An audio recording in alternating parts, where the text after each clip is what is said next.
E a gente vai falar de fé nessa noite.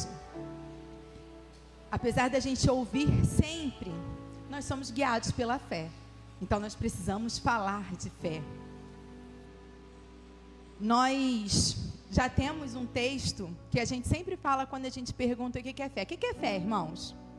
O que é fé? Isso aí. Exatamente, Hebreus 11:1 nos diz que fé é o firme fundamento das coisas que se esperam e a prova das coisas que não se veem. Isso é fé. Mas a gente vê muitas coisas, muitas falas, muitas frases sobre fé. E eu separei algumas delas. Não que Hebreus não se basta, ele já se basta, já nos explica o que é fé. Mas às vezes alguns exemplos ficam mais claros para a gente. Porque quando a gente pensa assim, é o firme fundamento das coisas que se esperam e a prova das coisas que não se veem. É um pouquinho, mas como que é isso, né? E aí a gente vê algumas frases e eu separei algumas aqui. Fé é assim, primeiro você coloca o pé, depois Deus coloca o chão. Já ouviram essa frase? É tipo assim, você ainda não sabe o que vai estar, mas você bota o pé, porque Deus coloca o chão. Dá para a gente fazer isso sem ter fé? Não dá. A outra que eu separei diz assim: fé é quando você continua tentando, mesmo quando todos já desistiram. E aí a gente pode pensar que isso não é fé, é ser persistente em alguma coisa. Mas talvez quem escreveu isso aqui tenha escrito no sentido de que todo mundo acha que é impossível, mas eu continuo acreditando que é possível. Então, quando todos já estão desistindo, a gente continua tentando. O outro diz assim: a fé enxerga o que os olhos não veem. É o que Hebreus falou, né? Aquilo que a gente não vê. A fé enxerga aquilo que os olhos não veem. Se os olhos vissem, já estava ali, já era real. Fé é isso, a gente ainda não está enxergando. É acreditar naquilo que a gente não pode ver. E aí tem uma, que foi a última que eu separei, que fala assim: a fé não torna as coisas fáceis, ela torna possível. E essa última frase que eu separei aqui, ela fala exatamente do que a gente vai tratar hoje. A gente ouve algumas pessoas dizendo que se a gente tem fé, nada vai acontecer de ruim com a gente. Pode acreditar, vai dar tudo certo. Mas não é bem assim.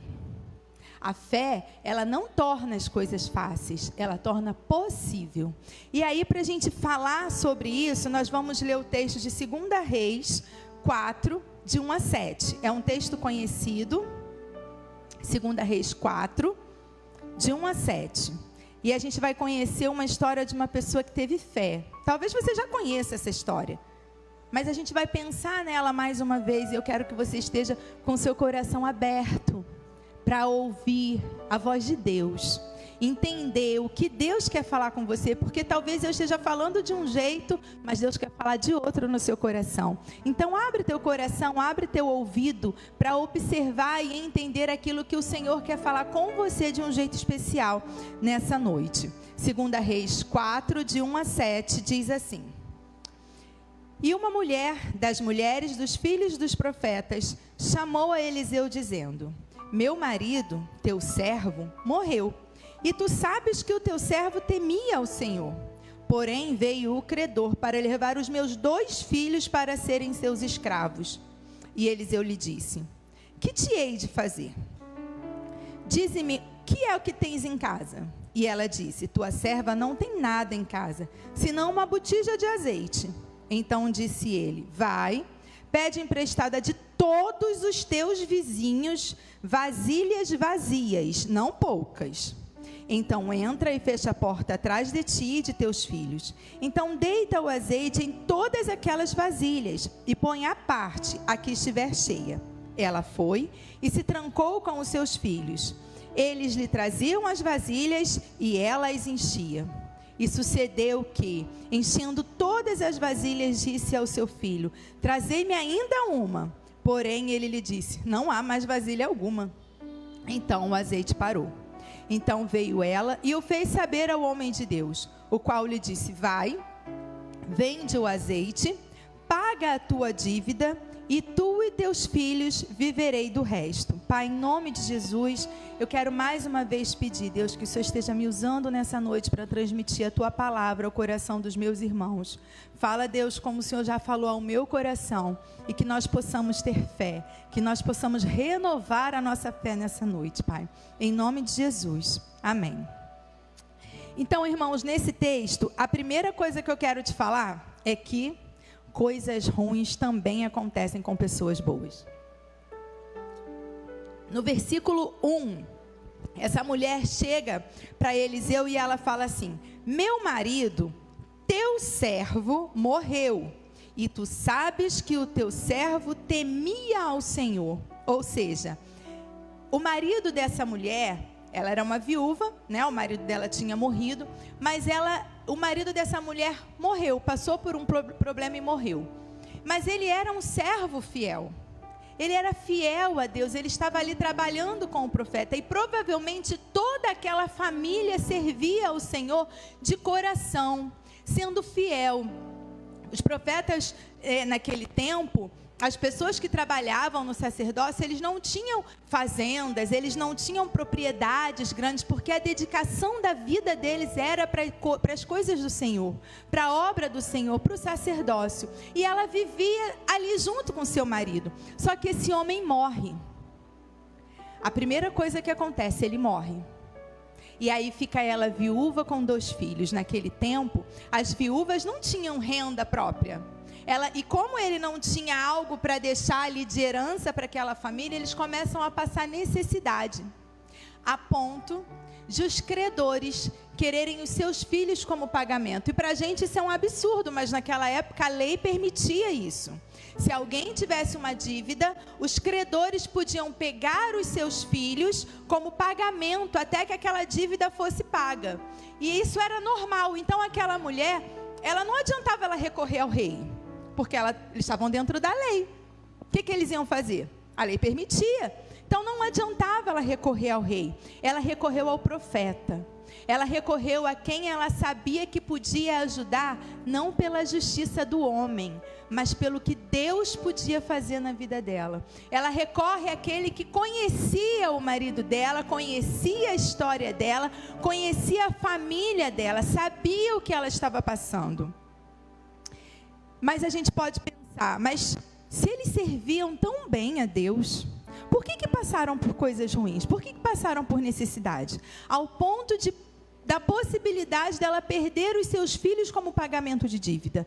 Irmãos, pensa, se ela poderia perder os 2 filhos, a dívida não era pequena, a dívida era grande. Ela não ia perder um, ela ia perder 2 filhos para ajudar a pagar nessa dívida. Então a coisa estava apertada mesmo, a coisa estava feia.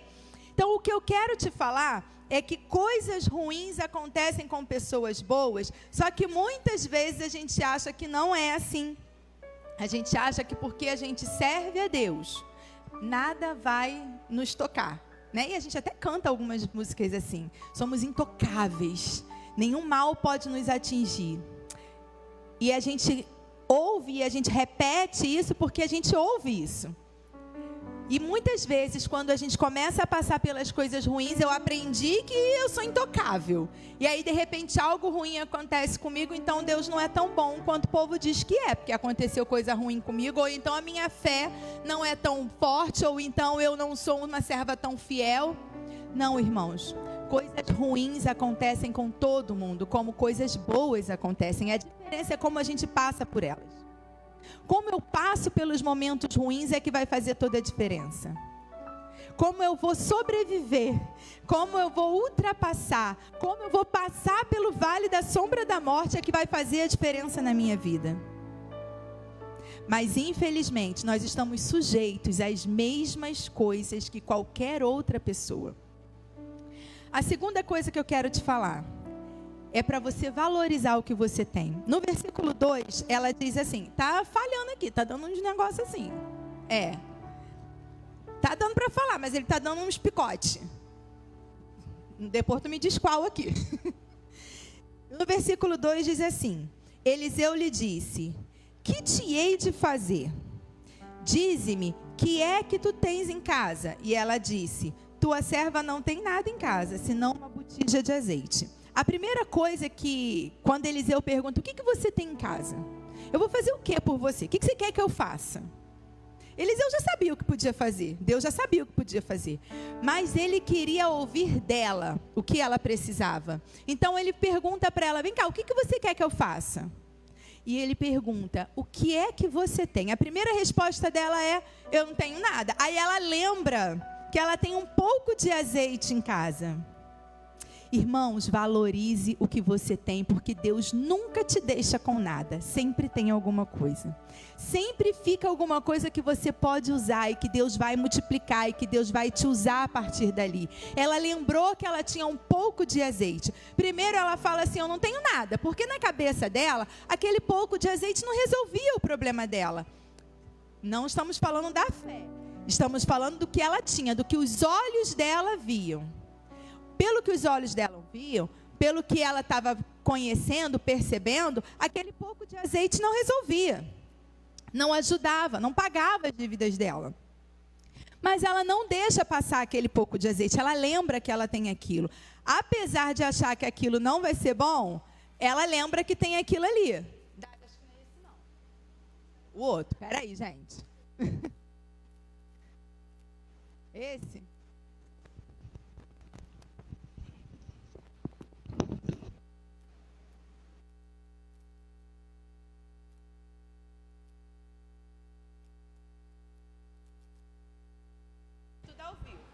Som. Aí.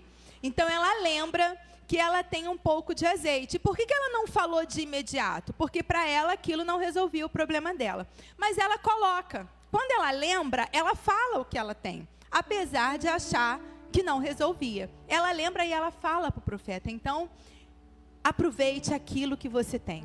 Talvez você esteja pensando que aquilo que você tem na sua mão hoje é muito pouco. Você passou por um problema tão sério. Lembra que eu falei que coisas ruins acontecem com pessoas boas? E coisas ruins aconteceram na sua vida.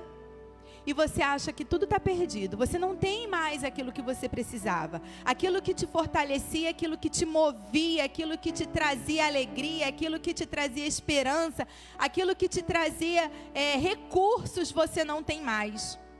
Mas o pouco que você tem, Deus pode multiplicar. Valorize o que você tem. Talvez você ache que não tenha muita sabedoria para trabalhar na igreja. Dê o pouquinho que você tem, que Deus vai multiplicar. Talvez você ache que aquilo que você tem na sua despensa não é suficiente. Glorifique a Deus por aquele pouquinho que você tem, porque Deus vai multiplicar.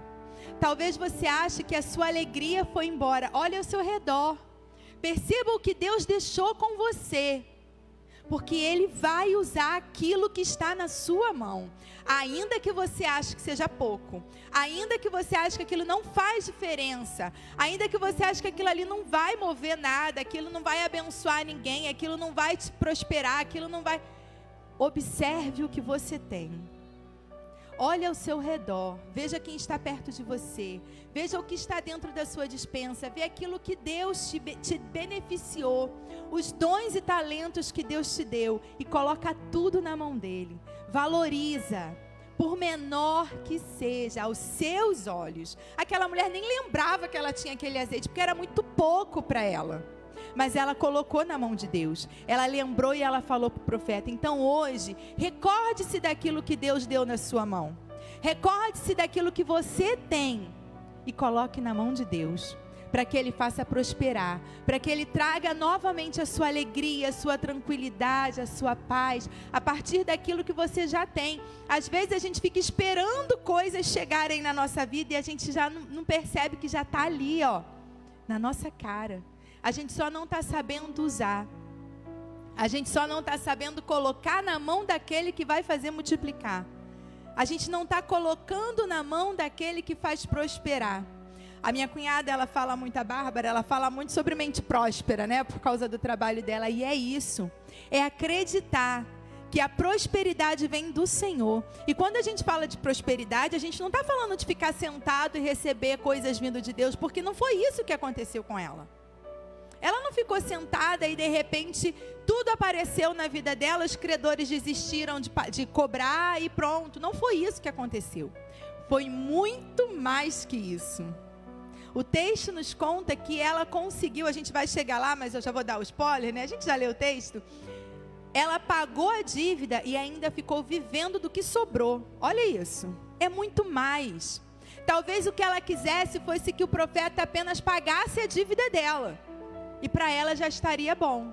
Mas o profeta fez mais do que isso. Talvez o que você pede a Deus hoje é uma coisa que para você é o suficiente. Mas quando você coloca na mão de Deus, irmãos, Ele vai fazer muito mais do que você pensa. Ele vai fazer muito mais do que você sonhou. Eu não estou dizendo aqui que você vai ficar rico de uma hora para outra, porque prosperidade não tem a ver só com riqueza, com conta bancária cheia. Claro que todo mundo queria, né? Mas prosperidade vai muito além disso. É você se alegrar com aquilo que você tem. É você abençoar vidas com aquilo que Deus colocou na sua mão. É você ser grato todos os dias pelo que você tem. Então valorize o que você tem. Valorize aquilo que Deus te deu. Não sei se é algo material, não sei se é algo emocional, não sei se é um dom que Deus te deu, não sei se é alguém da sua família, eu não sei o que você está passando. Eu não sei o que Deus está querendo, o que você está pedindo a Deus hoje para que Ele faça aumentar. Mas observe o que você já tem. Não fique esperando só coisas novas. Talvez você tenha um talento aí e esteja com medo de empreender, de avançar, de conquistar. Coloque nas mãos de Deus. Talvez Ele já tenha te dado sabedoria e você faz uma coisa com tanta excelência, mas você acha que aquilo ali não é o suficiente. Coloca na mão de Deus. Faz a sua parte. Valorize aquilo que Deus te deu. Em terceiro lugar, no versículo 3, eu quero te dizer que a gente precisa pedir ajuda. E muitas vezes as coisas não acontecem na nossa vida porque a gente não pede ajuda. A gente acha que nós somos suficientes em tudo. Porque tem gente que observa aquele pouco que tem e acha que não é o suficiente. E tem aqueles que tem tão pouquinho, mas acha que, já sou, me basto. Mas sem ajuda, irmãos, a gente não vai muito longe. Essa mulher, ela foi lá primeiro pedir ajuda ao profeta. Ela sabia com quem ela tinha que falar. Ela precisava de uma ajuda divina em primeiro lugar. Uma ajuda de Deus. Só que lá no versículo 3 diz assim: então disse ele, o profeta, dizendo para ela: vai, pede emprestado de todos os teus vizinhos vasilhas, não poucas. Então essa mulher precisa de ajuda. E aí vem uma outra questão. Já pararam para pensar se essa mulher fosse uma mulher arrogante, metida, vaidosa, insuportável com os vizinhos? Será que alguém ia emprestar pote para ela? Na hora que ela fosse lá pedir pote, pessoal, e eu, hein? Agora vem falar comigo?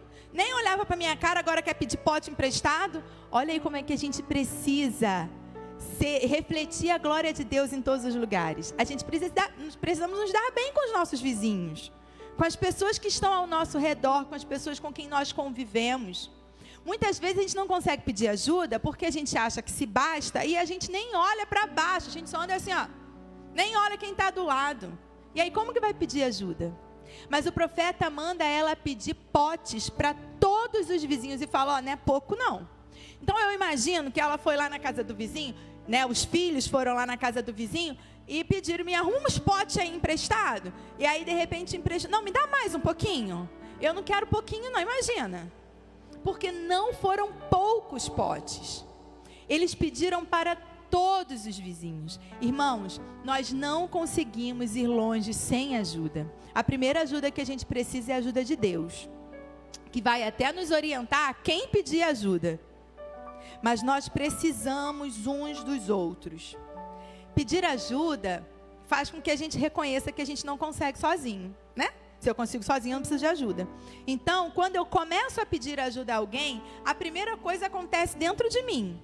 É eu reconhecer que eu não consigo sozinho. E isso, às vezes, dói lá dentro. Porque a gente gosta de conseguir fazer tudo sozinho, né? Mas não conseguimos sempre.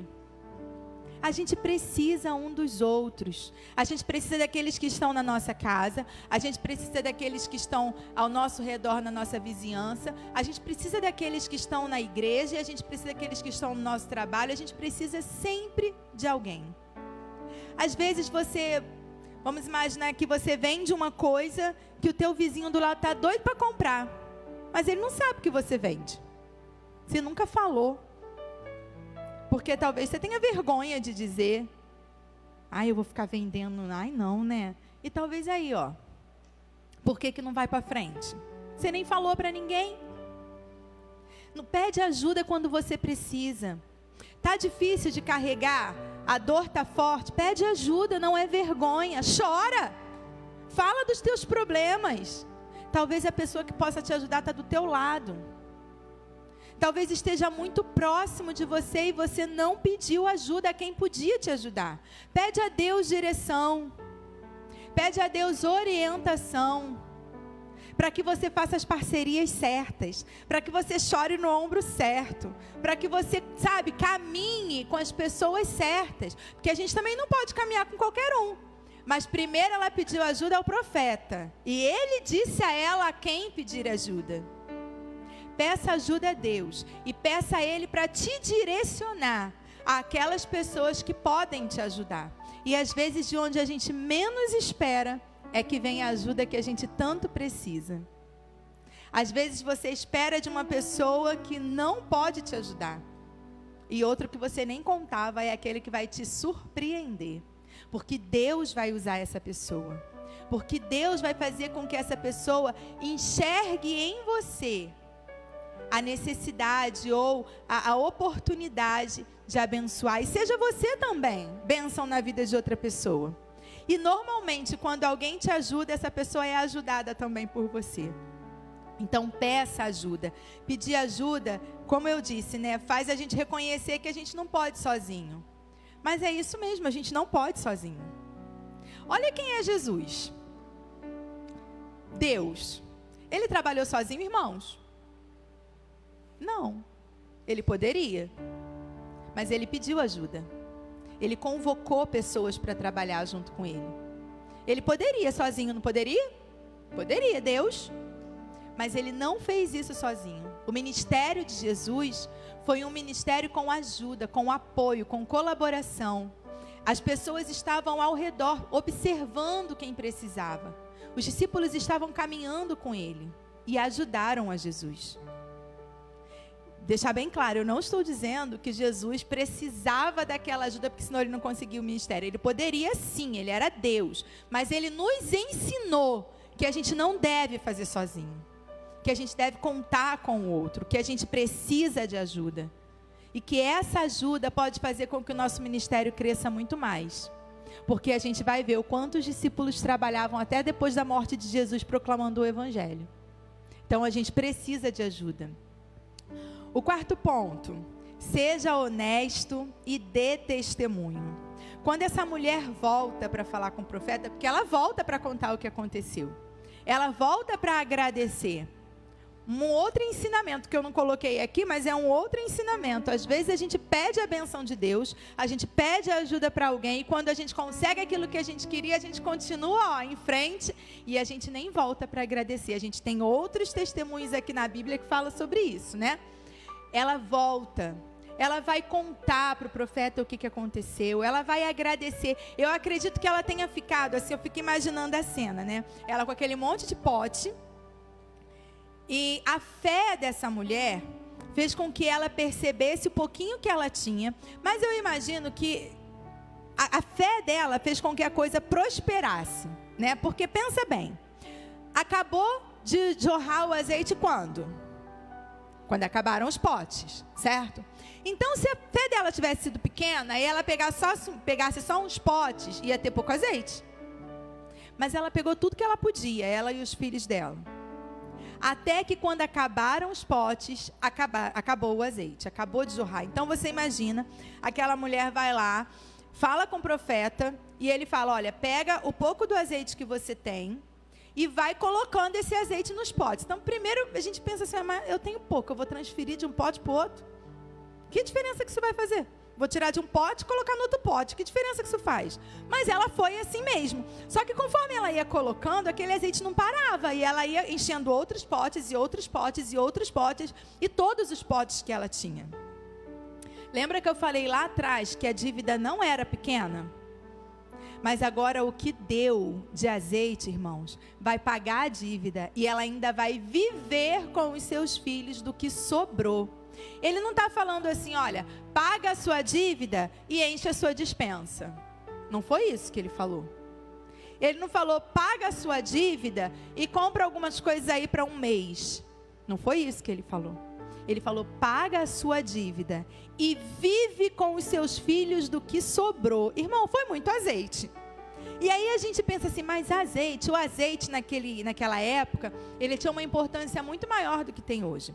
O azeite servia de combustível, o azeite servia para o alimento, o azeite servia como remédio. Então o azeite era algo muito especial. E aí eu fico pensando, o azeite não era igual aquele azeite que a gente tem lá em casa não, que a gente compra no mercado não, era um azeite muito melhor. E se o azeite daquela época já era muito melhor, imagina o azeite que Deus multiplica. Porque lembra da história do vinho? Quando Jesus transforma a água em vinho, o que ele faz? Aquele vinho que ele transformou era melhor do que o primeiro. Gente, Jesus não faz coisa de qualquer jeito, não. Quando ele faz para surpreender todo mundo. Ele dá o melhor, ele faz o melhor para nós. Ele vai além daquilo que a gente espera. Ela só queria pagar a dívida. Mas o azeite que ela tinha deu para ela vender, pagar a dívida e viver com os seus filhos do que sobrou. Aquele azeite era um azeite de alta qualidade. Ela vendeu aquilo ali por um bom preço. Porque quando Jesus entra para fazer o milagre acontecer, ele faz por completo na nossa vida. Se não aconteceu do jeito que você queria, não pense que Deus fez só uma parte do milagre. Ele fez o milagre todo, só que do jeito que tinha que ser. O que Deus faz é perfeito sempre. Então aquela mulher vai lá com aquele monte de azeite, ela fala para o profeta o que aconteceu e ele fala para ela, vai, paga a sua dívida e vive do que sobrou. E sabe o que eu aprendo com isso? Mais uma vez o nosso testemunho. Primeiro ela teve que dar testemunho porque ela tinha um bom relacionamento com os vizinhos para pegar os potes emprestados. E agora ela dá um outro testemunho. Porque ela podia falar assim, acho que eu vou me mudar de cidade com esse dinheiro, né? Vai sobrar. E aí não preciso pagar. Mas ela vai primeiro pagar a dívida dela. Honrar com os compromissos dela. Sabe por quê? Porque nós temos que ser exemplo para o mundo. A gente não pode se igualar àquela coisa de, todo mundo faz. Já é normal isso. Não. Nós temos que ser diferentes. Precisamos honrar com os nossos compromissos, porque somos exemplo para os outros. Não podemos ter na nossa vida nada que faça com que outra pessoa possa apontar o dedo para nós e nos julgar. A nossa vida precisa ser exemplo.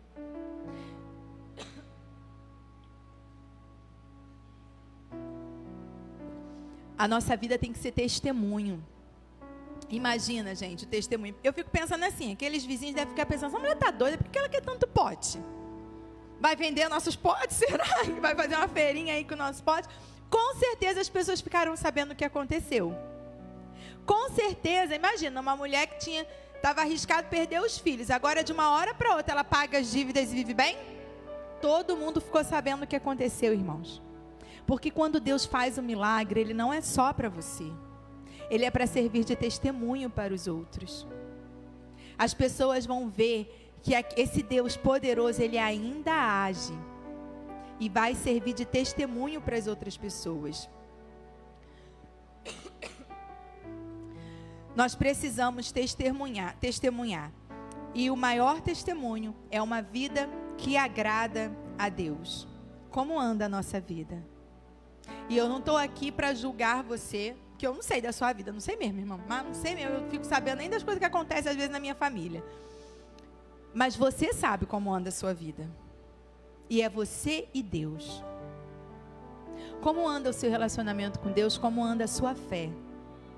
Às vezes as coisas acontecem na nossa vida e a nossa fé parece que está meio assim, Mas se coloque de pé. Entrega tudo que você tem nas mãos de Deus. porque Ele continua fazendo milagres. E Ele quer usar aquilo que você ainda tem. Talvez você ache que as suas forças hoje são muito pequenas. Você não tem forças mais para fazer o que você precisa fazer. E você sabe o que você precisa saber, porque a gente sempre sabe o que a gente precisa fazer. Coloque nas mãos do Senhor a pouca força que você ainda tem, a pouca energia que você ainda tem, o pouco bem que você ainda tem, o pouco talento que você ainda tem. Coloque nas mãos do Senhor e veja o que Ele fará na sua vida. Veja o que Ele pode transformar aquilo que você tem, multiplicar os seus bens, os seus talentos, a sua força, a sua fé, a sua energia. Seja exemplo, confie nesse Deus Todo-Poderoso, porque Ele sempre faz o melhor para nós. Mesmo que a gente não consiga, naquele determinado momento, entender como isso vai acontecer. Aquela mulher, quando vai ao profeta e fala, eu tenho um pouco de azeite, ela jamais imaginaria que isso pudesse acontecer. Mas Deus é assim. Ele faz de uma forma que a gente não imagina, que muitas vezes a gente não entende. Mas Ele sempre deixa algo na nossa mão, para que a gente entregue na mão dEle, e que a gente faça multiplicar, e que a gente faça prosperar. Sua, não joga fora. A responsabilidade é toda sua sobre aquilo que Ele colocou na sua mão.